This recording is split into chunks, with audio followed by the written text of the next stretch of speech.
Terima kasih Anda masih bersama kami di Kompas Malam. Saudara, kejahatan jalanan bersenjata api di Jakarta kian meresahkan hingga menelan korban jiwa. Keamanan warga pun kian terusik. Ruang aman di Jakarta terusik dengan aksi kriminalitas bersenjata api. Seorang hansip bernama Atim Suhara meninggal dengan luka tembak saat berupaya menggagalkan pencurian sepeda motor. Korban dimakamkan di TPU Buni, Tipar Cakung, Jakarta Timur. Polisi telah menangkap 2 tersangka di lokasi berbeda di Lampung dan Jakarta. Kedua tersangka kini mendekam di tahanan Polda Metro Jaya untuk menjalani proses hukum. 2 karyawan restoran juga jadi sasaran kejahatan. Video amatir warga merekam korban dianiaya 3 pria tak dikenal saat pulang bekerja di Jalan Tebet Barat 9, Jakarta Selatan, Senin malam 11 November. Sejumlah warga yang berada di lokasi tak berani melerai lantaran salah satu pelaku memiliki senjata api. Korban dihadang para pelaku dan dituding menyenggol sepeda motor pelaku. Korban telah melaporkan kejadian ini ke Polsek Tebet. Seorang pengacara juga jadi korban pengeroyokan dan penembakan di sebuah lahan kosong di Jalan KH Mas Mansur, Tanah Abang, Jakarta Pusat 28 Oktober lalu. Korban merupakan pengacara dari ahli waris yang datang ke lahan tersebut. Kejadian bermula saat korban yang datang ke lokasi terlibat adu mulut dengan sekelompok orang. Salah satu pelaku lantas melepaskan tembakan pada korban. Korban mengalami luka tembak di bagian punggung. Perampok bersenjata api juga nyaris melukai warga di Penjaringan, Jakarta Utara 27 Agustus lalu. Salah satu pelaku merebut motor seorang perempuan sambil mengacungkan pistol untuk kabur. Warga pun mengejar pelaku, akhirnya berhasil mengamankan pistol milik pelaku yang terjatuh. Seorang warga terluka di bagian kepala akibat dipukul dengan pistol saat berusaha menghadang pelaku.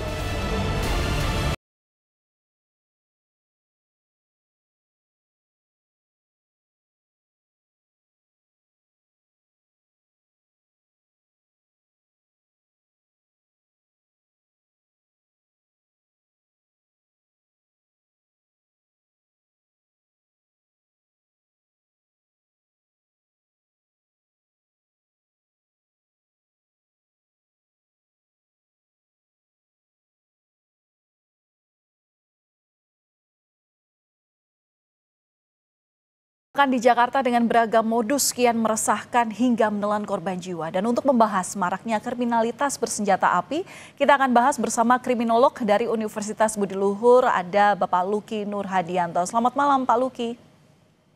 Malam Mbak Valen. Iya Pak Luki, jadi kenapa kasus kejahatan bersenjata api marak di kota besar?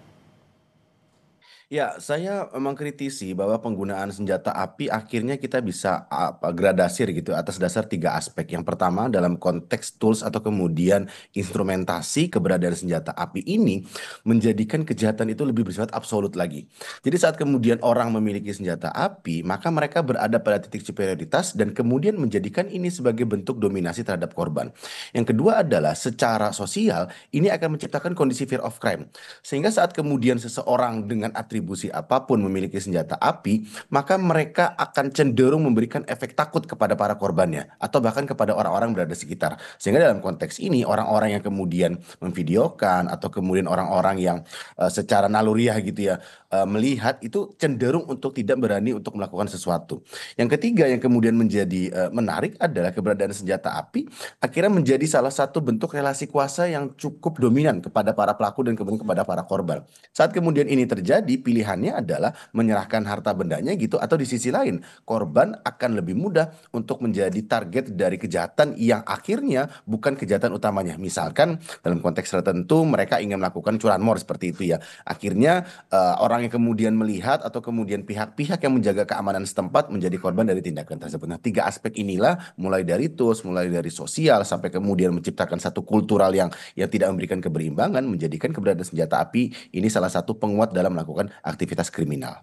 Ya, sebenarnya kan untuk kepemilikan senjata api ini kan ada aturannya, dibatasi, punya ketat gitu. Tapi kenapa seolah orang sipil ini bisa gampang punya senjata api itu?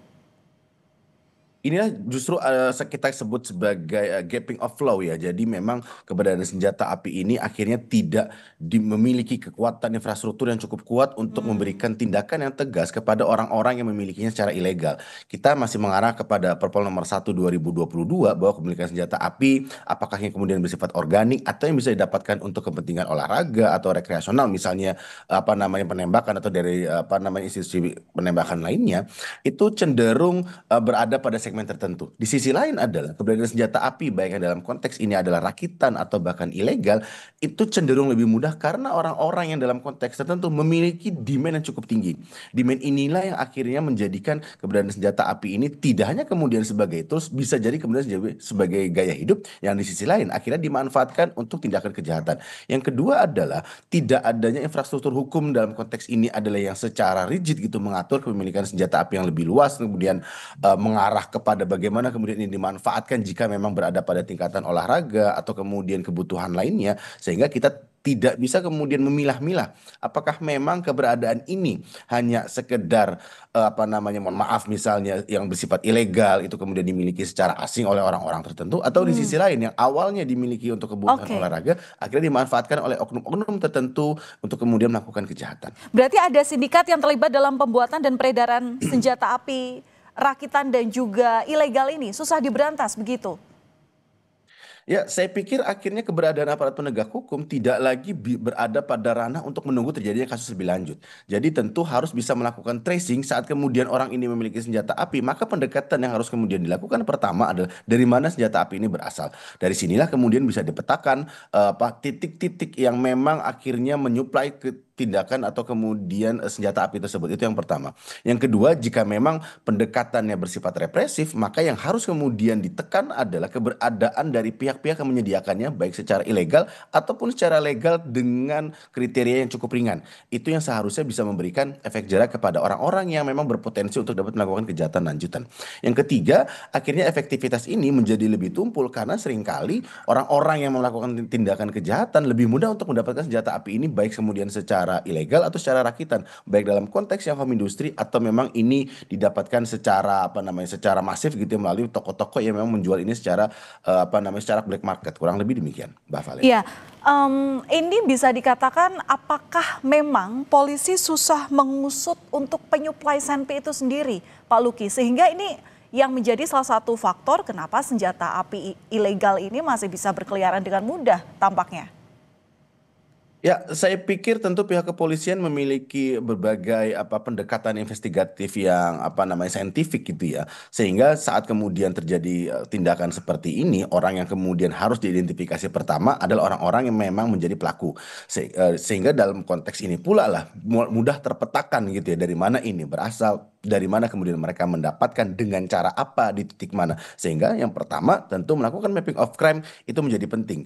Yang kedua adalah tentu kenapa kemudian ini menjadi berlarut-larut dan cenderung sulit, karena seringkali orang-orang yang menyediakan senjata api ini tidak bisa mendapatkan hukuman yang lebih kuat lagi. Jadi alih-alih kemudian orang-orang yang melakukan tindakan pembunuhan dengan senjata api ini dalam konteks street crime tersebut, orang-orang yang kemudian menyediakan ini cenderung tidak mendapatkan hukuman yang bersifat represif atau bahkan memberikan efek jerak kepada pelaku-pelaku lainnya. Yang ketiga, akhirnya kepolisian agak kesulitan juga saat ini beredar dari tangan ke tangan karena tidak lagi menyelesaikan dari hulunya, tapi di sisi lain akhirnya lebih bagaimana kemudian pencegahannya ini berada di hilir, dan tindakan kejahatan dengan menggunakan senpi ini malah kemudian menjadi marak dan diimitasi oleh pelaku-pelaku lainnya. Iya, tentu ini juga jadi alarm. Semoga memang polisi bisa lebih tegas lagi, terutama dalam pemberantasan penggunaan ataupun pembuatan peredaran senjata api ilegal yang tentu ini juga meresahkan masyarakat. Terima kasih sudah berbagi pandangan bersama kami di Kompas Malam, kriminolog dari Universitas Budi Luhur, Bapak Luki Nur Hadianto. Selamat malam, salam sehat selalu. Selamat malam.